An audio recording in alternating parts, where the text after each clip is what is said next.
पूर्व सीएम दिग्विजय सिंह की सास का निधन हो गया है। भोपाल में सुबह निधन हुआ। लंबे समय से बीमार चल रही थी। दिग्विजय सिंह ने एक्स पर पोस्ट कर इसकी जानकारी दी है। दुखद खबर सामने आई है। पूर्व मुख्यमंत्री दिग्विजय सिंह की सास का निधन हो गया है। भोपाल में आज सुबह उनका निधन हुआ। बता दें कि दिग्विजय सिंह की सास जो कि लंबे समय से बीमार चल रही थी, अब दिग्विजय सिंह ने एक्स पर पोस्ट कर इसकी जानकारी दी है। और ये आप देखिए सोशल मीडिया एक्स पर उन्होंने लिखा, और ये तस्वीर देखिए दिग्विजय सिंह की पत्नी अमृता अपनी मां के साथ आपको इन तस्वीरों में नजर आ रहे होंगे। और देखिए ये सोशल मीडिया एक्स पर पोस्ट करते हैं पूर्व सीएम दिग्विजय सिंह और इसकी जानकारी उन्होंने दी है। तो ये तस्वीर आप देखिए, पूर्व सीएम दिग्विजय सिंह की सास का निधन हो गया है और इसके साथ ही सोशल मीडिया एक्स पर दिग्विजय सिंह ने पोस्ट कर इसकी जानकारी साझा की है और एक तस्वीर भी शेयर की है जिसमें दिग्विजय सिंह की पत्नी अमृता अपनी मां के साथ नजर आ रही हैं। तो भोपाल में सुबह निधन हुआ है और लंबे समय से दिग्विजय सिंह की सास जो कि बीमार चल रही थी और आज उनका सुबह निधन हुआ। और चलिए आगे बढ़ेंगे। प्रधानमंत्री नरेंद्र मोदी लोकसभा चुनाव में जीत के बाद पहली बार बनारस पहुंचे। पीएम मोदी ने बनारस के लोगों को एक सांसद के साथ तीसरी बार प्रधानमंत्री चुनने पर डबल बधाई दी। इस दौरे में मोदी ने गंगा घाट पर आरती की और किसानों के लिए सम्मान राशि उनके खातों में डालकर इस मौके को यादगार बना दिया। देखिए मोदी की बनारस यात्रा पर रिपोर्ट। काशी वासियों के असीम स्नेह से मुझे तीसरी बार देश का प्रधान सेवक बनने का सौभाग्य मिला है। हमारी काशी संस्कृति की राजधानी रही। तीसरी बार प्रधानमंत्री बनने के बाद जब नरेंद्र मोदी अपने संसदीय क्षेत्र पहुंचे तो नजारा कुछ ऐसा था। बेलायाम शुभ पुण्यतिथौ आद्यस्मिन् गंगा सेवा निधिस्तत्वावधाने। दशाश्वमेध घाट दीपों से रोशन था और 10 क्विंटल सूरजमुखी, रजनीगंधा, बेला और गेंदे से महक रहा था। प्रधानमंत्री ने मां गंगा की आरती की जिसमें वे 5वीं बार शामिल हुए हैं। जब प्रधानमंत्री का काफिला काशी से गुजरा तो लोगों ने उनका स्वागत करने में कोई कमी नहीं छोड़ी और ठीक ऐसे ही प्रधानमंत्री ने भी काशी वासियों का आभार जताया।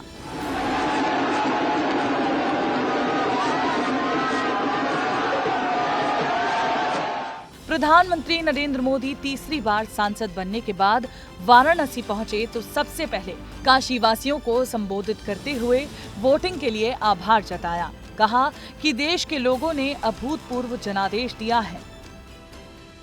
काशी वासियों के असीम स्नेह से मुझे तीसरी बार देश का प्रधान सेवक बनने का सौभाग्य मिला है। काशी के लोगों ने मुझे लगातार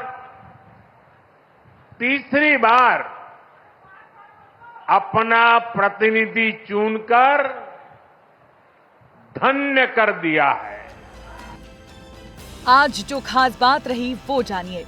तीसरी बार प्रधानमंत्री बनने के बाद नरेंद्र मोदी पहली बार काशी पहुंचे।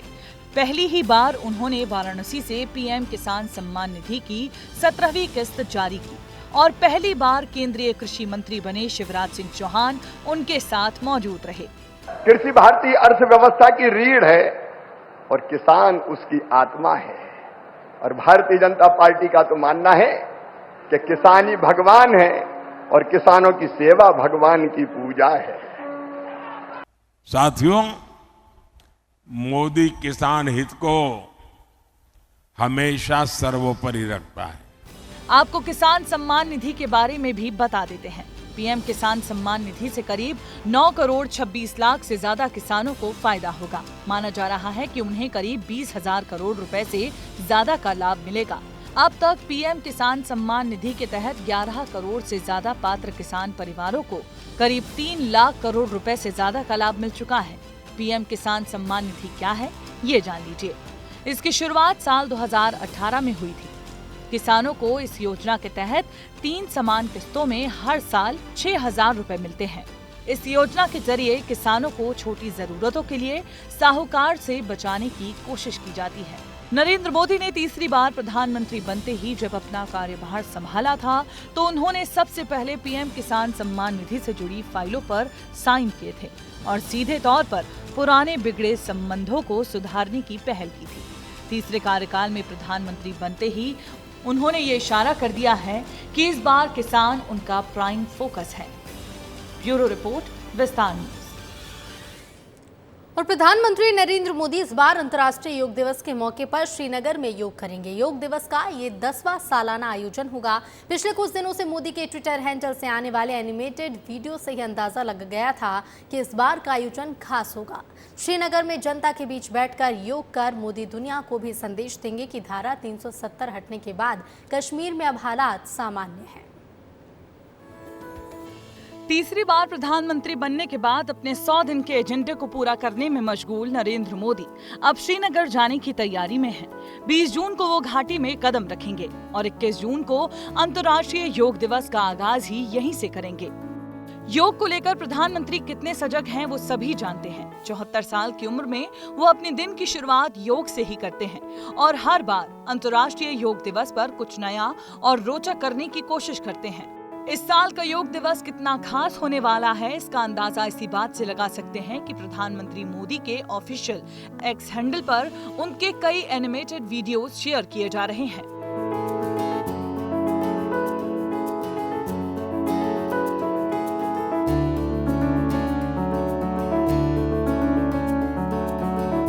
बीते 7 दिनों में प्रधानमंत्री लगातार अपने एक्स हैंडल पर अलग अलग तरह के एनिमेटेड योगासन पोस्ट कर रहे हैं। साथ ही उनका महत्व भी लोगों को बता रहे हैं।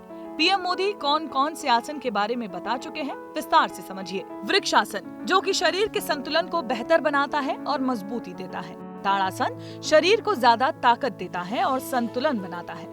त्रिकोणासन, पीठ और कंधे को मजबूती देता है और एकाग्रता बढ़ाता है। चक्रासन, हृदय को सेहतमंद रखता है। पादस्थासन, रीढ़ के लचीलेपन को बढ़ाता है।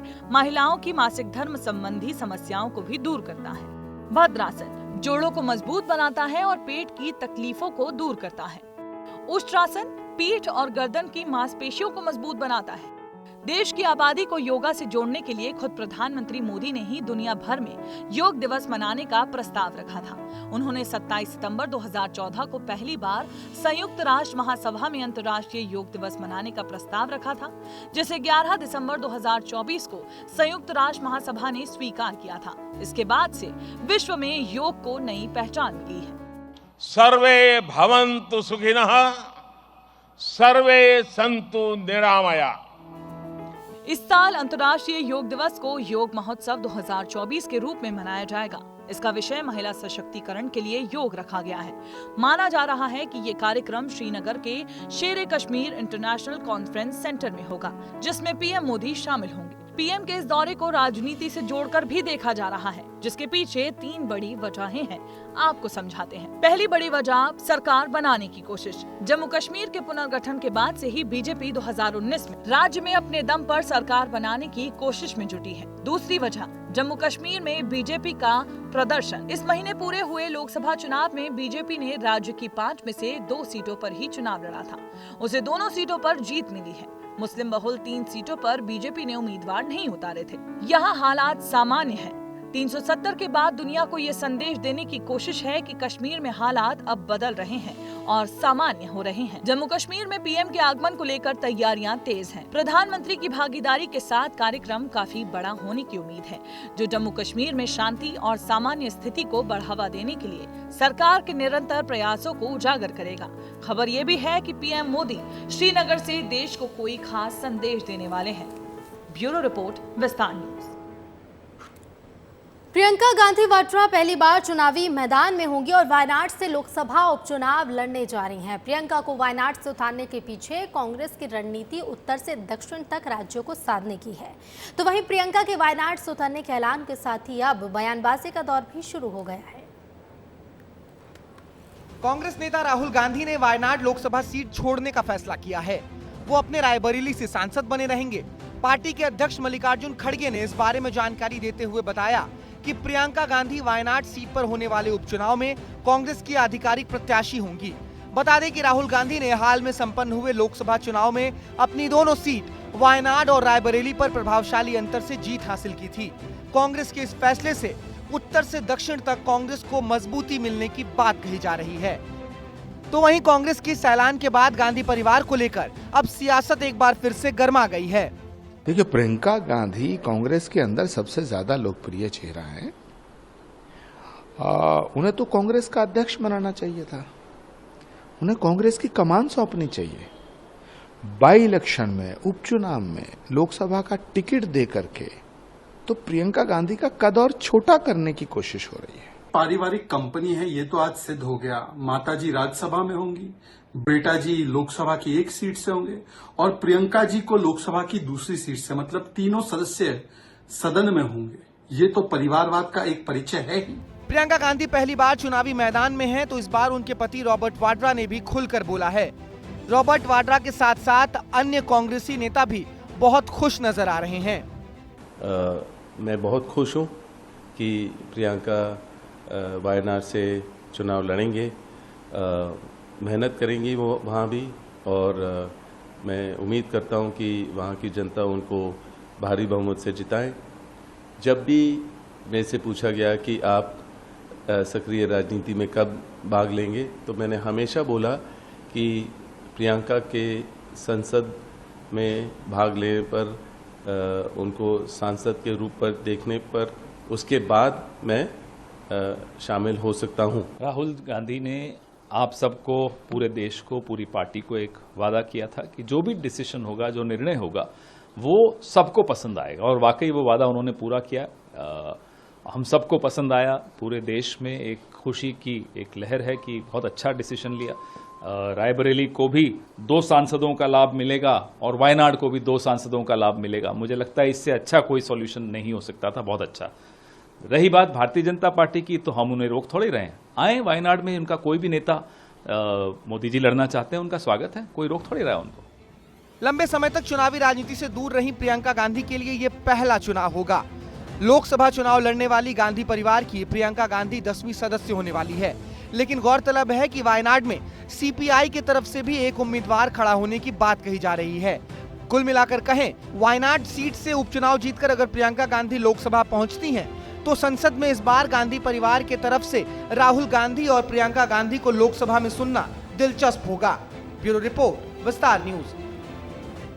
लोकसभा चुनाव से निपटने के बाद अब उपचुनाव की बारी है। मध्य प्रदेश में अमरवाड़ा में 10 जुलाई को उपचुनाव का वोट पड़ना है, और जहां कांग्रेस अभी अब तक प्रत्याशी ही अपना तय नहीं कर पाई है, तो बीजेपी ने अपने उम्मीदवार का पर्चा भी भरवा दिया है। दरअसल ये सीट लोकसभा चुनाव के पहले कांग्रेस विधायक के बीजेपी में पाले में जाने से खाली हुई है। ये रिपोर्ट देखिए। लोकसभा चुनाव में 29 सीटों पर कमल खिलाने वाली बीजेपी अब एक बार फिर कमलनाथ के गढ़ में है, और इस बार उपचुनाव में सीधे तौर पर कमलनाथ को चोट पहुंचाने की कोशिश में है। दरअसल छिंदवाड़ा की अमरवाड़ा विधानसभा सीट पर 10 जुलाई को उपचुनाव है। कांग्रेस छोड़ बीजेपी में आए कमलेश प्रताप शाह को बीजेपी ने अपना प्रत्याशी बनाया है, और कांग्रेस अब तक अपना चेहरा तय नहीं कर सकी है। बताया जा रहा है कि कांग्रेस नवीन मरकान और आंचल कुंड के सेवादार गणेश महाराज में से किसी एक को अपना प्रत्याशी चुन सकती है। जनता सबक सिखाना चाहती है तो मुफीद कैंडिडेट बहुत जल्दी आ जाएगा, जो वहाँ की अमरवाड़ा की जनता की पसंद का होगा। मैं समझता हूँ पर्यवेक्षकों ने अपनी रिपोर्ट सौंप दी है, और आज ही हो सकता शाम तक आ जाए, नहीं तो रात तक आज प्रत्याशी घोषित हो जाएगा। हर बार की तरह आगे निकलते हुए बीजेपी ने तो अपने प्रत्याशी का नामांकन तक दाखिल कर दिया है। कमलेश प्रताप शाह के नामांकन के लिए खुद मुख्यमंत्री डॉक्टर मोहन यादव, प्रदेश अध्यक्ष वी.डी. शर्मा शामिल हुए। हालांकि बारिश के कारण उनकी सभा नहीं हो सकी। हम सब ने मिलकर के फॉर्म भराया और उम्मीद कर रहे हैं जिस प्रकार से हमने अपने प्रत्याशी का सबसे पहले चयन किया है, और लोकसभा पहली बार ये छिंदवाड़ा 1 लाख से ऊपर आज़ादी के बाद ये मौका आया है। मैं छिंदवाड़ा की जनता का आभार भी मानता हूँ। हाल ही में हुए लोकसभा चुनाव में बीजेपी के विवेक बंटी साहू ने छिंदवाड़ा लोकसभा सीट से नकुलनाथ को हराया है। इस सीट पर बीजेपी 45 साल बाद चुनाव जीतने में कामयाब हुई है। हमारे पुरखों ने देश की आज़ादी के बाद छिंदवाड़ा में हमेशा कमलनाथ जी का साथ दिया, लेकिन कहीं ना कहीं उनको वो जो उचित मान सम्मान नहीं मिला। दुखी होकर के हमारे भाई ने कमलनाथ जी का साथ छोड़ा और बीजेपी ज्वाइन करी। वहीं अमरवाड़ा के इतिहास पर एक बार नजर डालें तो ये सीट कांग्रेस का गढ़ मानी जाती है। अब तक यहाँ 14 बार चुनाव हुए हैं, जिसमें से 11 बार कांग्रेस और 2 बार बीजेपी जीती है। 1991 से अब तक 2 बार बीजेपी ने जीत दर्ज की है। 2023 के विधानसभा चुनाव में कांग्रेस ने 7 सीटों पर जीत हासिल की थी। अब आपको ये भी बताते हैं कि आखिर कमलनाथ के करीबी कहे जाने वाले कमलेश प्रताप शाह ने उनका ही साथ क्यों छोड़ा। दरअसल बीजेपी कमलनाथ का गढ़ छिंदवाड़ा का किला भेदना चाहती थी, तो उसने कमलनाथ के करीबी कमलेश को ही चुना। कमलेश इस इलाके के गौंड राजा हैं। उनका पूरी छिंदवाड़ा सीट पर बड़ा सम्मान है और बीजेपी को कमलेश शाह के आने का फायदा भी मिला है। छिंदवाड़ा संसदीय सीट अब बीजेपी के कब्जे में है। ब्यूरो रिपोर्ट, विस्तार न्यूज। कहीं आपने सुना है कि यूनिवर्सिटी से जांचने के लिए भेजी गई कॉपियां बीच रास्ते में ही गायब हो जाएं? भरोसा तो आपको भी नहीं होगा, लेकिन ग्वालियर की जीवाजी यूनिवर्सिटी में ये कारनामा हुआ है। सैकड़ों छात्रों की कॉपियां बीच रास्ते में ही लापता हो गई और अब विश्वविद्यालय प्रशासन सभी छात्रों को औसत मार्क्स देने की बात कर रहा है, लेकिन छात्र संगठन इसे बड़ा घोटाला कहकर जांच करने की मांग कर रहे हैं। देखिए विश्वविद्यालय के गड़बड़ झाले की रिपोर्ट। छात्रों के भविष्य से फिर खिलवाड़, स्पीड पोस्ट ने निकली सैकड़ों कॉपियां, मानवीय भूल या कोई नया घोटाला। कहने को मध्य प्रदेश के ग्वालियर की जीवाजी यूनिवर्सिटी AA+ ग्रेड की यूनिवर्सिटी है, लेकिन इसकी चर्चा कुछ और ही कारनामों के लिए हो रही है। इस बार एक नया सत्र शुरू होने से पहले एक बड़ी लापरवाही उजागर हुई है। यहाँ BCom और BSc ऑनर्स सेमेस्टर का रिजल्ट ही नहीं आया है, क्योंकि इनकी कॉपी पोस्ट कर चेकिंग के लिए भेजी थी, लेकिन वो रास्ते में ही गायब हो गयी। हैरानी की बात तो देखिए कि विश्वविद्यालय इसे महज मानवीय भूल बता रहा है और छात्रों को एवरेज मार्क्स देने की बात कर रहा है, जबकि छात्र इसे बड़ा घोटाला बताते हुए CBI जांच की मांग कर रहे हैं। विश्वविद्यालय प्रबंधन के मुताबिक BCom ऑनर्स और BSc ऑनर्स 3rd सेमेस्टर की परीक्षा जनवरी में आयोजित की गई थी, जिसके बाद कॉपियों की जांच होनी थी। अलग अलग विषय की कॉपियां अलग अलग टीचर्स के पास भेजी गयी। इसी क्रम में BCom ऑनर्स 3rd सेमेस्टर की 50 और BSc ऑनर्स की 18 कॉपियों के 2 बंडल स्पीड पोस्ट के जरिए भिंड भेजे गए, लेकिन यह कॉपियां कभी भिंड पहुंची ही नहीं। इसकी शिकायत यूनिवर्सिटी प्रबंधन से की गई, जिसके बाद अब मैनेजमेंट मामले को छुपाने में लगा हुआ है। चोरी तो नहीं हुई है कि हमने उसको पोस्ट ऑफिस के माध्यम से स्पीड पोस्ट से हमने उसको भिंड कॉलेज के लिए मूल्यांकन के लिए BCom और BSc ऑनर्स की कॉपियाँ भेजी थी, जो कि भिंड कॉलेज को प्राप्त नहीं हुई है। हमने विश्वविद्यालय प्रबंधन ने 68 कॉपियाँ 50 BCom की थी और 18 BSc की थी। हमने मूल्यांकन के लिए स्पीड पोस्ट से भिंड भेजी, जो उनको प्राप्त नहीं हुई है। बीच में कई कॉपियाँ मिसप्लेस हो गई हैं। आपको बता दें कि इससे पहले भी जीवाजी यूनिवर्सिटी की कॉपियां जांचने के दौरान गायब हुई हैं और इस बार छात्र इसे बड़ा घपला बता रहे हैं। जीवाजी विश्वविद्यालय से बच्चों की कॉपियां गायब हुई हैं। इस बार हम भी इस विश्वविद्यालय में पढ़ते हैं, हमारी से भी हमारी भी कॉपियां गायब हुई हैं। अब एक कॉपियां गायब हुई हैं तो इसका इनका एक रूटीन है कि या तो ये इनके पैसों के लिए कॉपियां गायब हो जाती हैं, और फिर उनका ये रूटीन है कि जो कॉपियां गायब होती हैं, जिन बच्चों की कॉपियां गायब होती हैं, उनको ये एवरेज मार्क्स देकर पास कर देते हैं। बच्चों से पैसे लेने के लिए कर देते हैं, जानबूझ के कॉपियों को खो देते हैं। बच्चों का व्यवस्था खत्म ही है, पैसों के लिए करते हैं। जीवाजी विश्वविद्यालय बहुत भ्रष्ट विश्वविद्यालय, बहुत सी गड़बड़ियाँ हैं इसमें। इसकी अच्छे तरीके से जांच होना चाहिए। ये बहुत गंदी यूनिवर्सिटी है। NSUI के उपाध्यक्ष वंश महेश्वरी का कहना है कि CBI जांच होनी चाहिए और तो और ये भी पता लगाया जाना चाहिए कि जब ग्वालियर में विद्वान प्रोफेसर और शिक्षक हैं तो कॉपियां बाहर आखिर क्यों भेजी जा रही हैं। क्या ग्वालियर में या जो ग्वालियर के आसपास जितने भी गवर्नमेंट कॉलेज हैं, क्या वहाँ योग्य शिक्षक नहीं है, सो आप कॉपी जचवाने के लिए बाहर बेच रहे हो?